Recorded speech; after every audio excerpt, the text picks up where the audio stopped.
Are you prepared for the future? Is your family protected from the unexpected?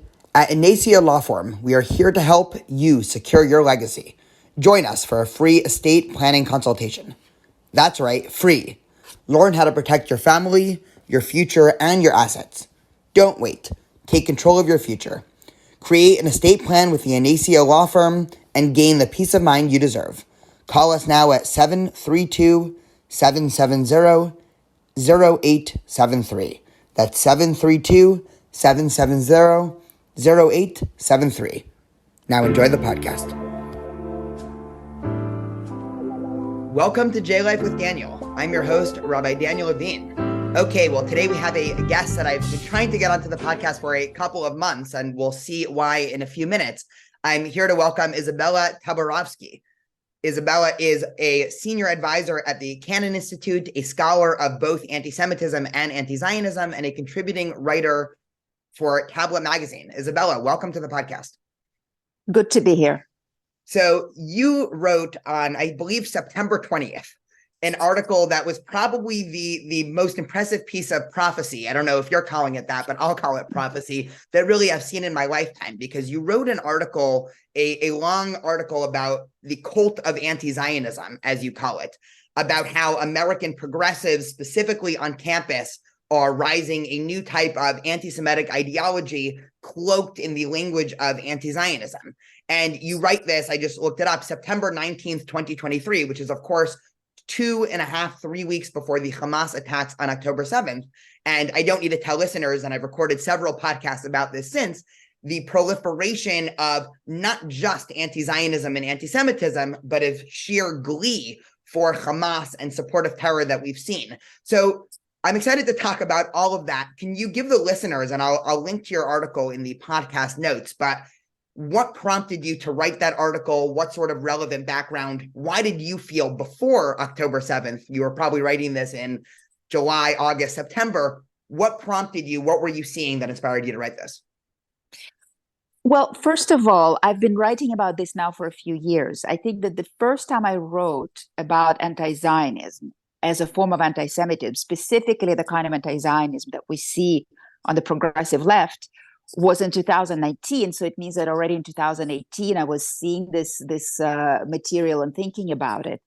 And what prompted me was precisely one of those news items where we saw students on an American campus somewhere.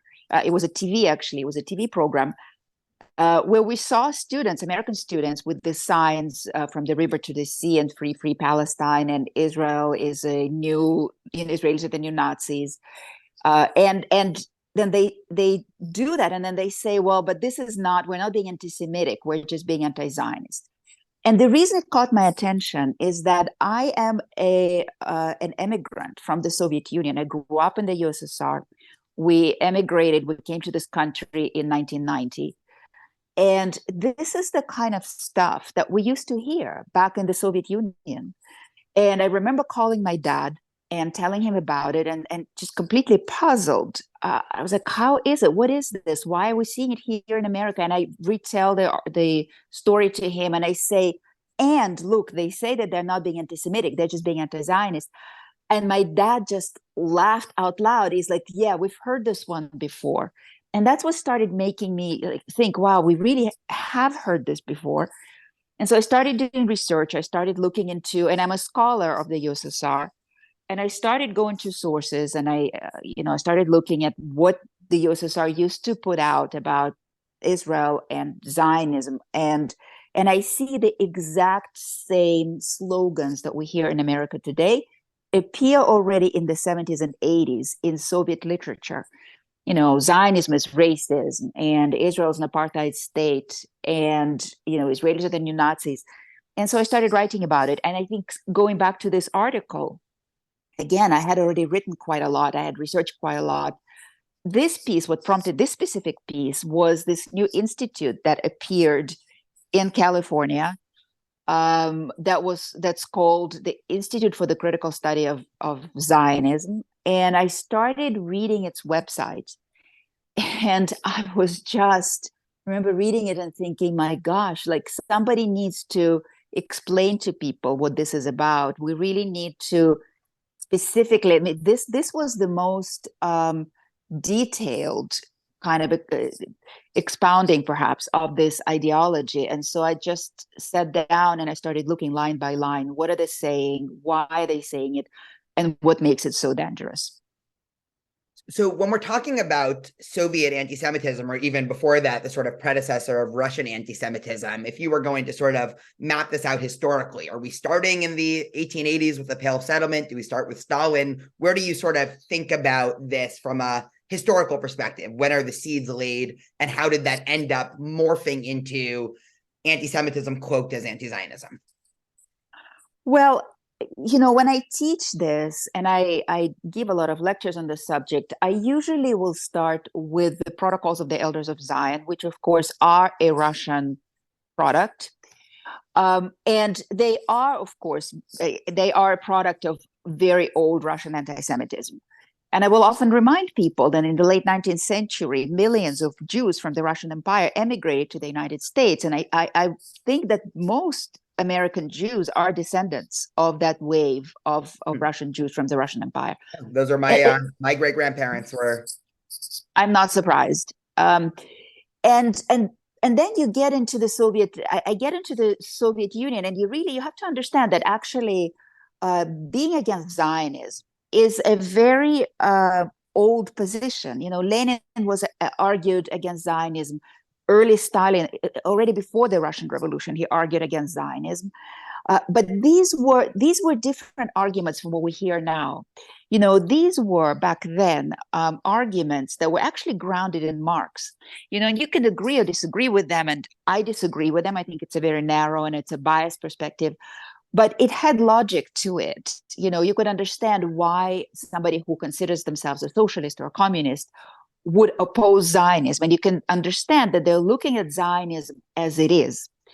What happens over time is that the arguments against Zionism acquire conspiratorial perspective or a conspiratorial tinge, and they begin to sound when the Soviets argue against Zionism and Israel, they begin to sound as if they're rehearsing the tropes from the Protocols of the Elders of Zion. And of course, we know, and I'll remind the listeners, that anti-Semitism, what makes it different from other forms of hate is that it's grounded in a conspiracy theory, right, about the all-powerful Jews who control the world. Well, after 1967, and I'm sort of skipping through Stalin, Stalin is when it really begins to happen. But it makes, and I skip through Stalin only because we don't have much time and people can actually research it themselves. There's a lot that's been written about Stalin's anti-Semitism. But what people don't understand is that a turning point comes in 1967. And 1967 is the Six-Day War. And that's when Soviet Arab allies lose to Israel, right? These are big countries that the USSR, they financed and trade their military. And so the Soviets are really shocked that Israel wins. And they begin to they get into this connect the dots mode of thinking. And in any case, Soviet culture, political culture was always conspiracist. And so this is when, out of that loss of their allies, their Arab allies, which produced a major internal crisis in the USSR and a major crisis inside the communist bloc, out of that arises the need to prove to the world that Zionism is this sinister force.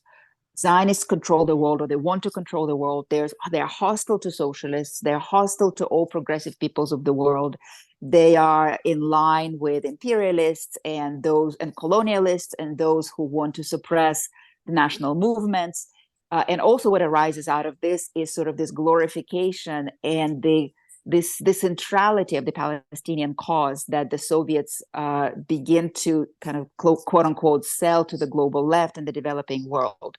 So that's really where the turning point comes. And also that's when Soviet anti-Zionism begins to go global. Until then, it was an internal matter. And after 1967, they begin to translate their materials into dozens of languages and send them out to the audiences that they hope will share their perspective.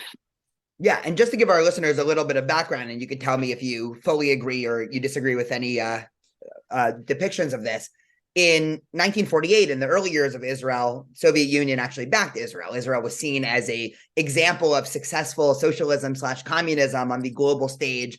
And it really wasn't until the late 50s, but early 60s, where America starts to back Israel more, that the Soviet Union ends up allying with the wider Arab bloc. And so are you basically making the argument, just to see if I understand this, to lay it out clearly for listeners, the Soviet Union and even pre-Soviet Union, just Russia, had this long legacy of anti-Semitism. You had noted the Protocols of Elders of Zion. Of course, even before that, all Jews in Russia were basically forced under this Pale of Settlement area that they had to live.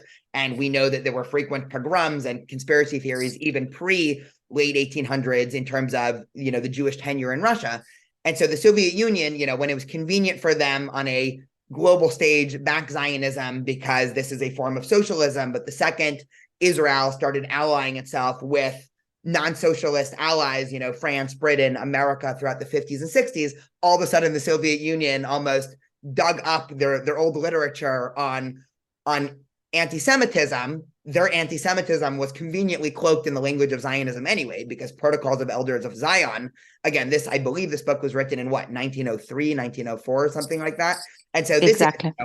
is, sure, in the early days of Herzl, but this is before Zionism was a big phenomenon at all. So for listeners that have never seen or heard of the Protocols of Elders of Zion, I implore you to spend some time Googling it and reading some of the excerpts, because this is not anti-Zionism. This is clearly anti-Semitism in the most nefarious form. And so the Soviet Union in the 60s starts to re-earth a lot of these conspiracy theories that, of course, are already latent in, the social fabric, and then begin to sort of propagate it to the rest of the world. Know that they're using anti-Semitic tropes. They know it's anti-Semitism, and they're just trying to. So basically, it's a war against Jews. I think it's a little bit more nuanced than that, in the sense that I actually, after having read so much Soviet literature, propaganda literature, I actually believe that they believed what they said. And it's a distinction without a difference in the end, because Jews experienced anti-Semitism under this anti-Zionist rhetoric inside the USSR. But I do think that the Soviets believed what they were saying, just because they kept saying it so insistently. And this is that we're not against the Jews. We love the Jews. But there are some kinds of Jews that are unacceptable to us. And so here are the kinds of Jews that are unacceptable to us. Religious Jews are unacceptable to us because we're atheists in general. Zionist Jews are unacceptable to us because they're nationalist, and we are internationalist, right? As socialists, we're internationalist. And bourgeois Jews, so all the Jews who basically live like in America, and who are not socialist Jews, and even Israelis, they would make sure to say that, like, we are not against Israelis, we're just against their Zionist government. So if only Israelis gave up on their Zionism, then we would be fine with them. And so they were making these distinctions, and that follows from those early articles that you see by Lenin and Stalin in the early 20th century, from the kind of Marxist thought, Marxist-Leninist thought.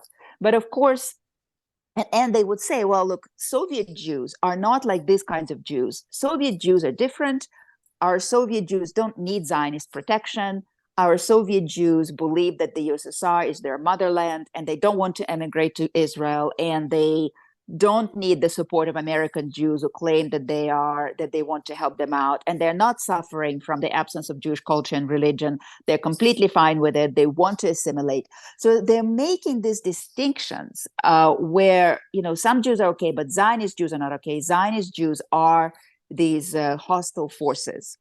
And so, and again, it may be a distinction without a difference, but I feel like there is a political logic there that's built not so much on anti-Semitism for them as a state.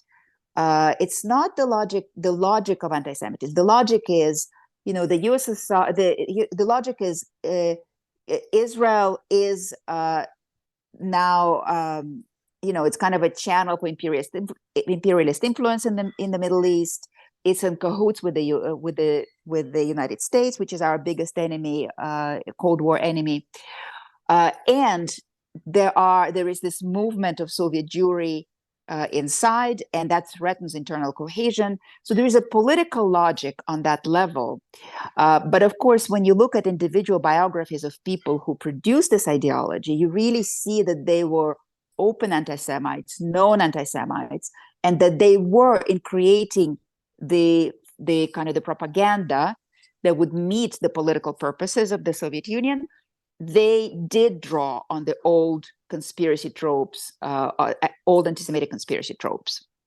Interesting. And as you said before, the Soviet Union was famously against any religion. I mean, not just for Jews, but that obviously, you know, a huge repression of not just Jewish religion, but also of Jewish culture. I mean, you know, in a couple of weeks, people are going to be lighting their Chanukias for Hanukkah.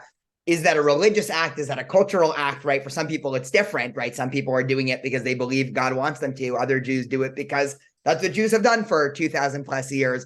And the Soviet Union obviously doesn't make a difference. So at a certain point, I mean, what you're painting is almost an irony. Okay, you don't allow any type of Jewish religious ideas. You don't allow any cultural practice. You don't allow any sense of nationhood and belonging. So what Jews are left with in the Soviet Union, and I believe, you know, is just a mark on their passport saying Jew, which is sort of the only way to actually express Jewish identity, which of course ends up hurting the Jews there, because when you have a legacy of, you know, generation after generation of systemic anti-Semitism, that's not really going to help. Do you have a sense what was life like for Jewish communities in the Soviet Union in the 60s and 70s? And yeah. Yeah, no, exactly. You're exactly right in your analysis. And what happens is that, you know, this rabid anti-Zionist rhetoric comes in, and it's grounded in anti-Semitic conspiracy tropes.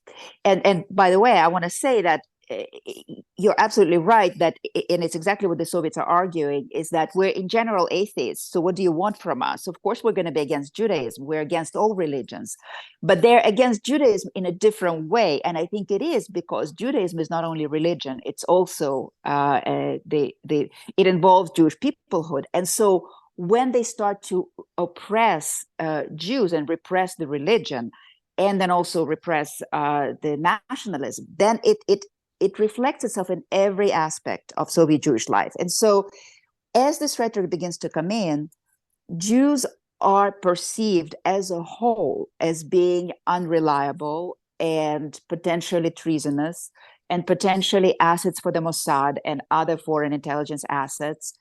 They begin to be pushed out of certain jobs are now closed to them. Especially jobs that have to do with, let's say, foreign relations, or that might involve foreign travel or contact with foreigners in general. So Jews are pushed out of these jobs, and therefore out of all of the educational tracks that might lead to these jobs. And this is something I experienced myself. I was really interested in being in studying foreign languages, and then eventually having a career that would involve working with other countries. And, you know, I was told, don't even try to apply for these kinds of educational opportunities, because you're just not going to get it. You're a Jew. You have that Jew noted in your passport. You know, there are well-known and well-documented cases of Jews being oppressed and repressed and kind of pushed out of various scientific fields. For example, in math, in Soviet mathematics, Jews, there's an article in Tablet describing how Jewish kids who wanted to enter the field of mathematics and study mathematics in college would be given different sets of problems, actually unsolvable problems, so that they could not solve them and so that they could not get passable grades to enter these fields. And Jews also could not be in kind of visible professions in television or in radio. There was a period in the 70s where all of them were pushed out because they were viewed as treasonous, you know, especially this is, of course, sorry to interrupt you. This is, of course, based off of ethnic Judaism, right? We're not talking about Orthodox, you know, men with kippot on TV. This is anybody, probably mostly secular, right, without a lot of Jewish background. Just because you had the J in your passport or Jew in your passport, you are forbidden. Precisely. That's exactly it. And so it's always, you know, the question of how did they know in the USSR that you were Jewish? It's a question that often perplexes Americans and American Jews. I remember I had to answer these questions a lot when I first came to this country. I would say, well, you would get taunted in the streets as a Jew. And Americans would say, well, how would they know that you're a Jew? You're not wearing any outward signs of being Jewish. And it was really, truly, like in a classic sense, based on the facial features. You see your quote unquote Jewish nose, and they know you're a Jew just because, they know these anti-Semitic caricatures. And so that would be really the definition. Like you would then get taunted. But yes, if you were, for example, trying to enter an institution of, a college or university, yeah, then they know from that notation in your passport that you are Jewish. And, it's the only thing that defines you as a Jew. We knew nothing of the Jewish culture, no, Hebrew, no Yiddish, completely assimilated, really, except for this one fact. I mean, assimilated and not assimilated. Assimilated in the sense that we were really brought up on Russian culture, and Soviet culture.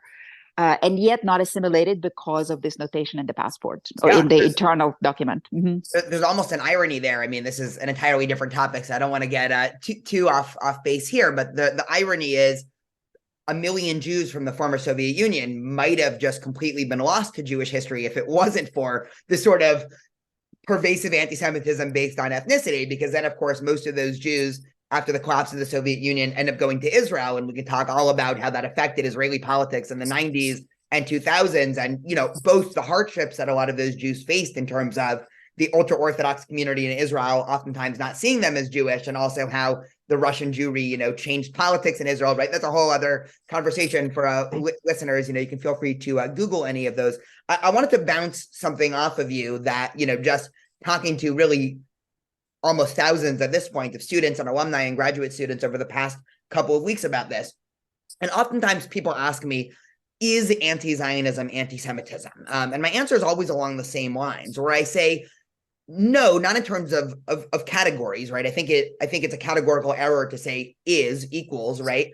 But what I then say is, what's more important than asking that question is understanding the anti-Semitic roots that foment a lot of extreme anti-Zionist fervor. I'm wondering if you agree with that distinction. What would you say? I'm sure you've been asked this question every time you speak anywhere. Yes. What would you say to the question of, is anti-Zionism anti-Semitism? Do you think it can, at least in theory, be separated? Or because of these roots, do you think, no, actually, maybe in some, Jewish writings in the 1920s, sure, yeah, they can be anti-Zionist without anti-Semitic, but in the 60s and 70s, and certainly in 2023, how would you tackle that question? Well, it's basically what I say. I say that it doesn't have to be anti-Zionist, doesn't have to be anti-Semitic in theory, but in practice, it virtually always ends up being that. It's precisely because I believe of this influence, that the kind of anti-Zionism that we're hearing being expressed on campuses today and in the American streets today is rooted in these tropes that come from the protocols of the Elders of Zion and come from Soviet propaganda that it built on these tropes. And so the vast majority of what we hear today is anti-Semitic anti-Zionism, or perhaps anti-Zionist anti-Semitism is a better term, because anti-Semitism comes in different forms. And what we're dealing with today, this is the latest evolution of anti-Semitism, and that's the anti-Zionist anti-Semitism. Yeah, and you make an interesting distinction in your article that I don't know if this is your original distinction, but I've never seen it before until I read your work, where you are saying that we should stop calling it anti-Zionism as a hyphenated two separate words, but anti-Zionism all as one word, to show that this is not an ideology that is a normative ideology opposed to some real Zionism, right? The capital A hyphenated anti-Zionism is, okay, maybe in some ultra-Orthodox communities, you have a normative anti-Zionism, or maybe in some Jewish progressive writings in the 1920s and 30s, a normative anti-Zionism. But really what you're claiming is this new, all lowercase, italicized anti-Zionism is not an ideology that's opposed to anything that actually exists, that the Zionism that is imagined by all lowercase, italicized anti-Zionists is actually some conspiratorial view of something that doesn't exist. So you peg, right, similar to Jews, both in the Middle Ages and modern ages, where there's some, ideal type of the Jew that you then peg, everything that's nefarious. So in medieval Christendom, right, the murder of Jesus, and in modern, Eastern Europe, the collapse of banks and the running of the media, which of course, is always a farce, right? It's always some conspiracy theory. And you just, that has gone from being pegged on either the individual or the ethnic or religious Jews, and now has been pegged on the Jewish state. And so the anti-Zionism that's existing is very different than any actual arguments that I might have with my friends about, well, was Herzl right? Was he wrong? What about Jabotinsky and Ahad Ha'am? And what do we think of Rav Kook? Right? Those are all very important. I mean, those are the types of conversations and the education that I try to do in my class, right? Really trying to tackle those issues. And, somebody can be against Herzl and think that Herzl's political project was incorrect. Sure. Right. And we can agree on that. But what you're describing here is really more conspiratorial. Can you sort of connect the dots there, right? Do you think this is just a one-to-one connection of Jews 500 years ago were blamed for all the ills that happened in whatever European village when something went wrong, and now Israel's just blamed whenever something gets wrong on the world stage? Is it really that simple?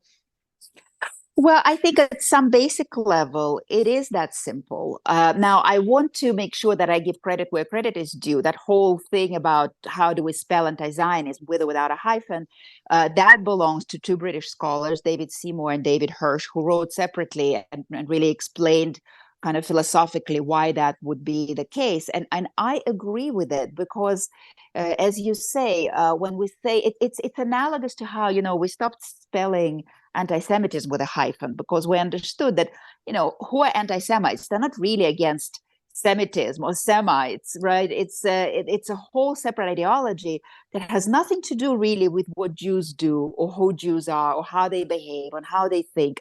It's a separate world, right? They imagine Jews as in their own kind of feverish imagination, in a way that really it doesn't describe actual people. And it's the same with the anti-Zionists of today that we see on campuses. I mean, the things that they say, the things that they imagine, are so completely removed from anything that Israel, the Jewish state, do, from anything that, I mean, the words they've redefined Zionism really, to after the Soviet Union. The Soviets really did it for them. They redefined Zionism, and took it away from its original roots and their understanding of what it was into that conspirological kind of entity, which, and sometimes you can actually, when you compare it trope by trope, you can literally see, I showed this slide at my talks where, the Protocols of the Elders of Zion used to talk about international Jewry, and Soviet propaganda talks about international Zionism. And, in the protocols, they talk about Jews controlling the media and the finances and the politics. And here we have Zionists controlling all of that. So in some ways, it corresponds really trope by trope. So yeah, in some ways, it is as simple as that. The anti-Semitism of 500 years ago really is the anti-Zionism of today.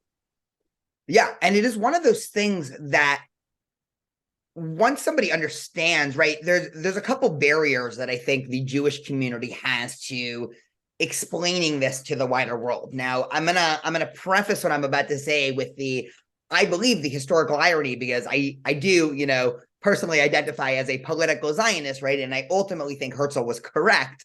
And just to remind listeners, what Herzl taught was, or what Herzl wrote was that this Jewish question that was circulating throughout Europe of, one, what are the Jews? And two, how are the Jews going to be safe?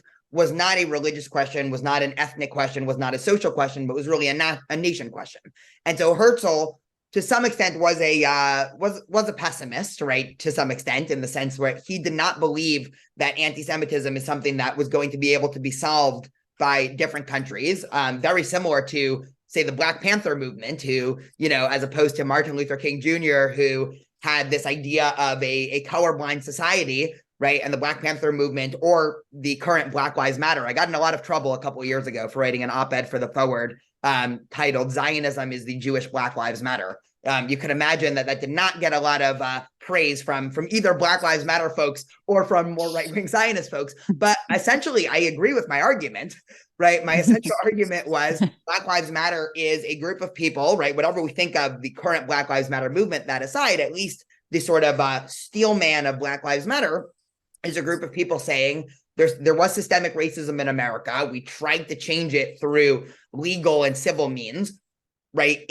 With a universalist tint. That didn't work. So now we need particularist movements to raise up these specific communities. Okay, great. Read Herzl, right? It's the same thing in some sense. So I do inherently agree with Herzl's wider frame, but it's hard to explain to the average person because one, if Herzl was correct, it means that the rest of the world has this low level of anti-Semitism that's almost baked in. So the need for Zionism in the first place almost makes it impossible to explain anti-Semitism to, say, friends and students at a university who aren't Jewish. So that's just one irony there.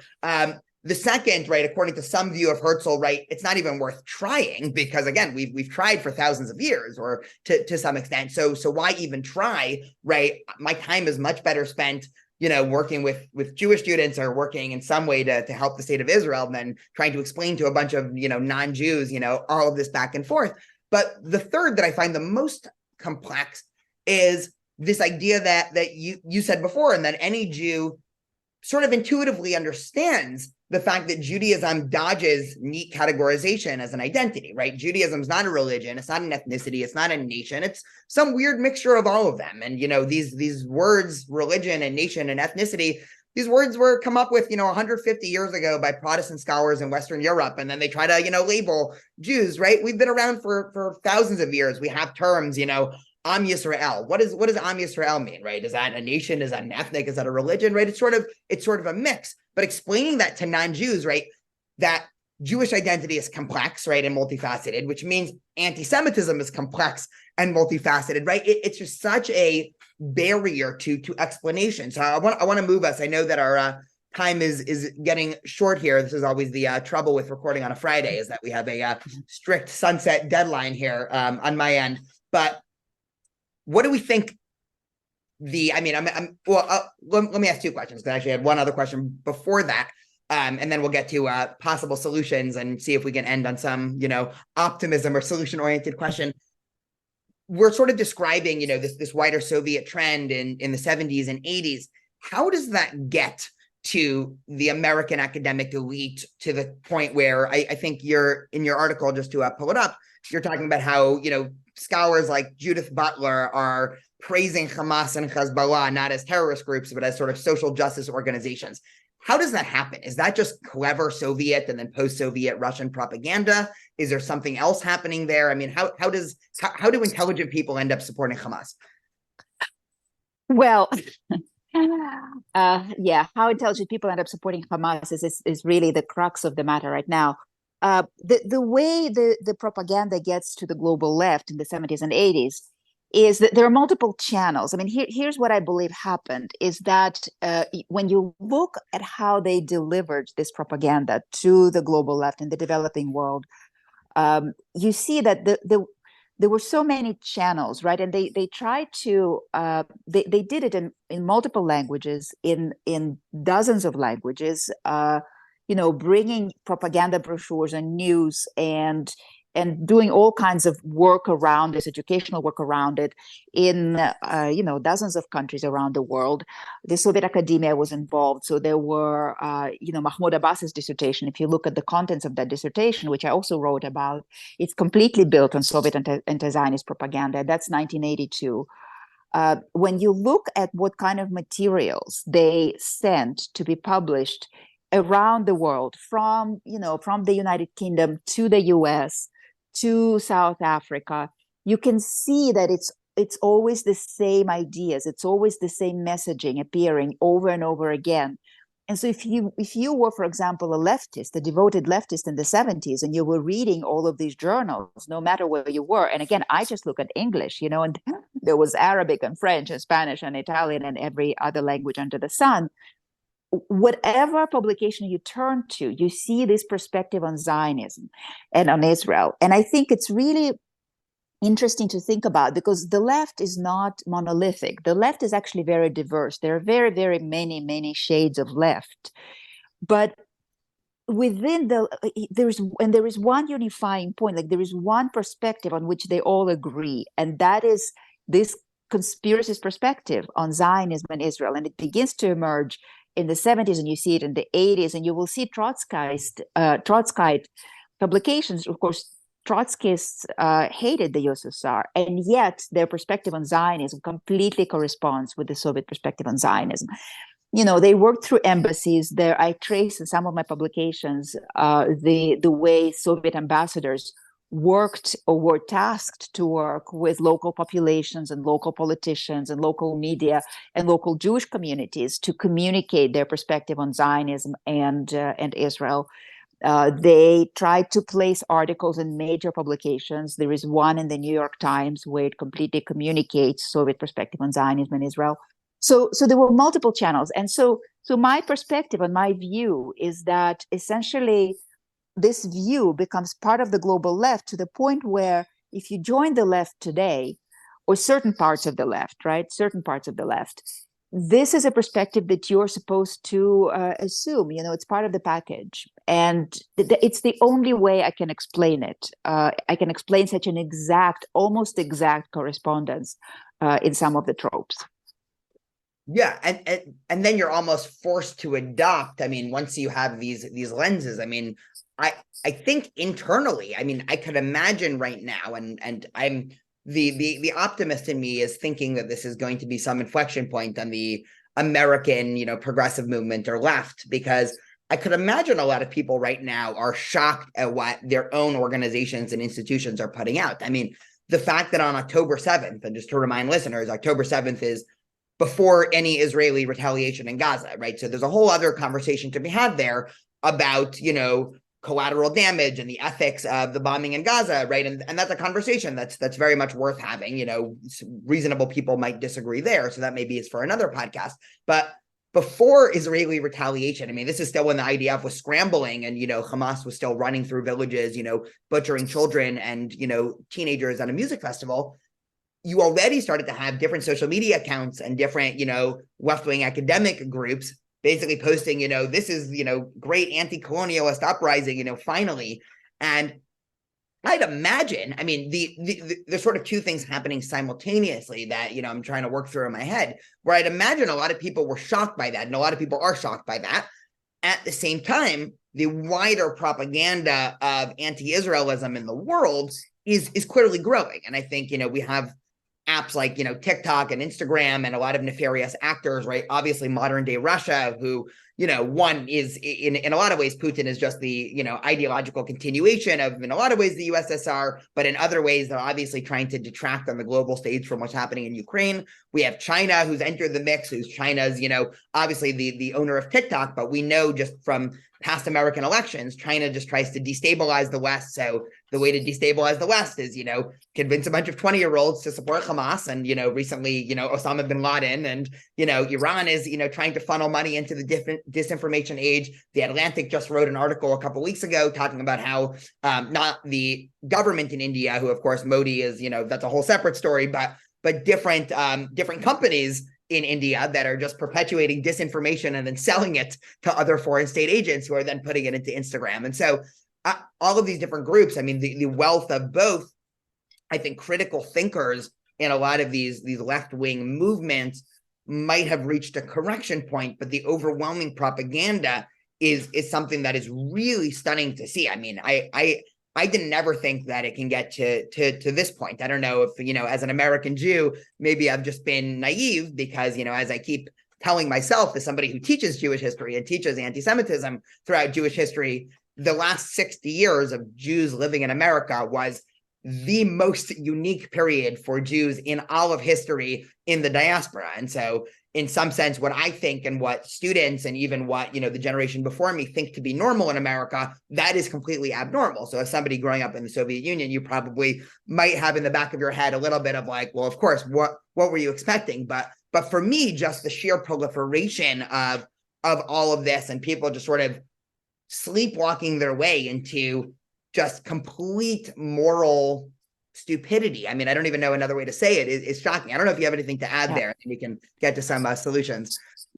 Well, I do want to say a couple of things. So first of all, I want to say, sometimes people ask me, well, were there any other influences on the global left? And of course there were. Of course, I talk about what I know, but the left, the Western left had its own additional movements.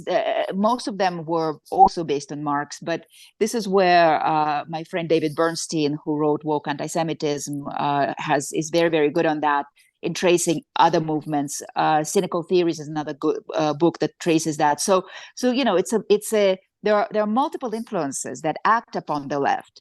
But it's just fascinating how the left continues to use the same rhetoric from the 70s and 80s. Now, I think that as to the current moment, I mean, what I've been thinking about, and that what continues to kind of pop up in my mind, is that the turnaround against Israel was so quick, right? And people were so quick to dismiss Israeli victims, and there are so many people just really dedicating themselves to questioning what happened to Israelis and the rape of Israeli women. Like, these international organizations are completely ignoring this.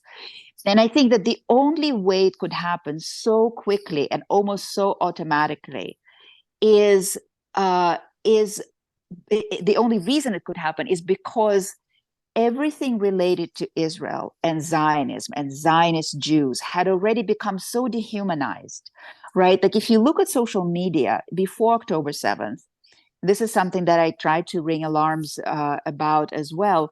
The demonization of Zionists was so complete. It's like a professor would never say, I want to see all Jews killed.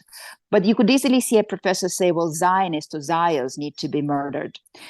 So it's like a Zionist Jew is no longer human. And this is one of the things that anti-Semitic conspiracy theory does to Jews. It dehumanizes Jews and it makes it possible to murder them.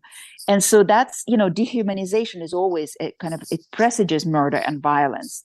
And what we're seeing even in America today, we're of course not, we're already seeing Jews being killed, right, at demonstrations. And there was a death of this one elderly Jew whose name I don't remember now, but it's becoming permissible to kill Israelis and Zionists, and that's what's so troubling. And people would ask me a lot before October 7th. People would ask me, well, which anti-Semitism is worse, left wing or right wing? And for most people, they would assume, many people would say, especially Jews on the left would say, well, the right wing and the far right extremist neo-Nazi anti-Semitism is much, much worse because they are armed and they're dangerous and they're the ones who shoot Jews in synagogues. And then I would say, yeah, but left-wing anti-Semitism and anti-Zionism, anti-Zionist anti-Semitism acts in much more insidious ways, right? You dehumanize, you deprive Jews of possibilities and opportunities and influence and culture and religion, and Jews begin to hide. Of course, after October 7th, I think that question is resolved, but like anytime I would answer this question, I would also think to myself, yeah, but violence against Israelis was there all the time, right? By Palestinian groups, by terrorist groups, and that violence was always permitted. And now we see it with such clarity that I think that one thing that October 7th does is it just eliminates the question of, which form of anti-Semitism is worse. Well, you know what? They're all one. And they each feed into each other and they support each other and they strengthen and facilitate each other. And if October 7th hasn't taught us that, then I don't know what else could. Yeah, 100%. And just two things to add there, and then I'll throw it back to you just to wrap it up, and you can add whatever you want. One, this idea that, progressives have adopted that, well, it's not Jews, it's just Zionists. It happened to be a worldview that 90+% of Jews agree with. I mean, it really reminds me of studying, the Inquisition in Spain, right? Historical topic I spend a lot of time thinking about and teaching about and reading about, where you can use the same argument to say the Inquisition was not anti-Semitic. What? They weren't against Jews. They allowed Jews to convert. They were just against the thing that 99% of Jews happen to believe, which is that they reject Jesus. And so, right, there is a form, and there's a comparison here where, to some extent, you could argue your way out of anything that's not Hitler being anti-Semitic, because, okay, Hitler was an anti-Semitic essentialist, right? There was something essential about the racial structure of the Jew. But for most anti-Semitism or for most anti-anything throughout history, right, there always is a way to wiggle yourself around, right, in these arguments. And so that it's something that I think, right, for I think my listener count's probably 90% Jewish, although there are some non-Jews who are loyal fans and listeners. They're usually probably already on our side of the anti-Semitism battle here. But I would implore you, if you're in a conversation with a progressive or somebody on the left that's saying, well, it's not Jews, it's Zionists, say, try using this comparison to medieval Christendom. The other thing I would say is the irony of progressives.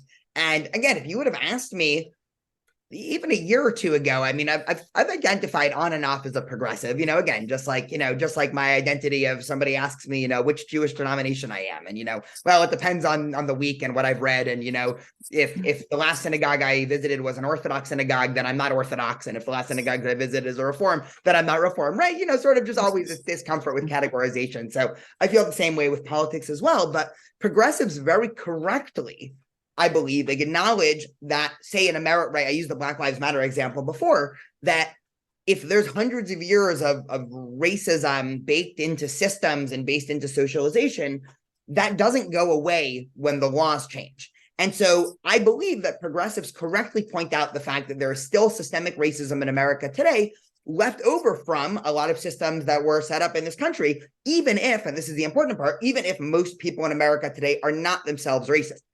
But they fail to see how that exact same logic applies to anti-Semitism. I mean, we've been living in a world that there's been systemic anti-Semitism baked into institutions, to systems, to politics, to culture, to religion for thousands of years. And yet, now that Jews in America, will say, happen to be, at least Ashkenazi Jews happen to be on average wealthy, on average, seen as white, all of a sudden what, anti-Semitism, disappears, right? So it's a complete failure to be logically consistent that really troubles me among progressives. So I'm going to throw it back to you. I don't know if you have anything to add on that, but I'd love to, get some concluding thoughts. Are there any solutions, right? Do you find any way forward, or does the Jewish community just have to sort of keep their head down here? And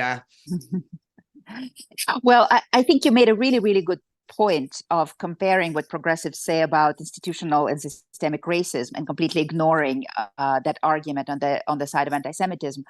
There are people who are also on the left. I really like it when leftists make this argument, because then it sounds it's much more credible. They're the ones who criticize us from the inside. So there are people who perhaps could be called sort of classical Marxists, right? Socialists in that kind of classical sense, who have argued that this kind of demented anti-Zionism is going to ruin the left. It's going to bring the left to a point where it will no longer be able to distinguish its own position from the extremist right-wing position on the Jews. And that will impede the left from taking the kind of actions that are consistent with the left, in its fight for justice, etc. And I believe that we are precisely at that point right now. I mean, the moral collapse, the inability to tell the right from wrong, the inability to condemn crimes and rape. I keep talking about that because that's just such a prominent feature of the culture on the left, right? The progressive culture condemning sexual violence. Being unable to condemn it in the case of Israel, it's a complete moral collapse, in my view, of the progressive movement. So in terms of solutions, I mean, look, I think it's a well-known kind of truism that you can't really solve, or you can't solve anti-Semitism through education, people would say, in the sense that you can't change an anti-Semite's mind by telling them the correct facts or the correct history. And it has to do with the fact that it is a conspiracy theory. Conspiracy theories are notoriously self-sealing. That's the term that scholars would use. A conspiracy theorist prevents, it's a bubble, it's a perfect bubble. And nothing, no counterfactual, no argument against the conspiracy theory can penetrate that bubble. They somehow rework every counter argument into only strengthening the conspiracy theory. But so I think that our task should be, as a Jewish community, is to use education and direct it at those who are not yet at the extremes, to prevent those who are not yet there from crossing that barrier, and the message that I really try to communicate these days is how important we have to understand that it's not left-wing Jews against right-wing Jews. It's not liberal Jews against conservative Jews. It's all the Jews in the center against the extremes. And so, we have to stop dividing ourselves and making it so easy for anti-Semites to divide us. Liberal Jews have to work with conservative Jews. We have to strengthen the middle against the extremists, because the far left and the far right, their arguments and their ideas about Jews are the same. They use the same tropes. They may use slightly different terminology, but the idea is the same. And so we have to really be educating people about the history of anti-Zionism, so that we understand it. We understand how it works, so that we understand what makes it so dangerous. We have to understand the difference and teach the difference between criticism and demonization. That's something that I find is very, very, people use the term criticism very loosely. When somebody is clearly demonizing Israel, a New York Times will still say, well, that's a critic of Israel. Well, it's not a critic of Israel. It's somebody who demonizes Israel. It's a conspiracy theorist. So I think we have to be clear on that distinction, and just strengthen the center. Yeah, well, Izabella Tabarovsky, thank you so much for coming. And just one last question. If listeners want to follow your work, should they look through Tablet? Is there any other way in which people should follow you on any social media or anything like that? People can follow me on Twitter, Iza Tabaro. That's my handle. I mostly do write for Tablet, and so if people subscribe to Tablet, then they're likely to see my work there. Awesome. Well, thank you again for coming onto the podcast. Thank you for having me.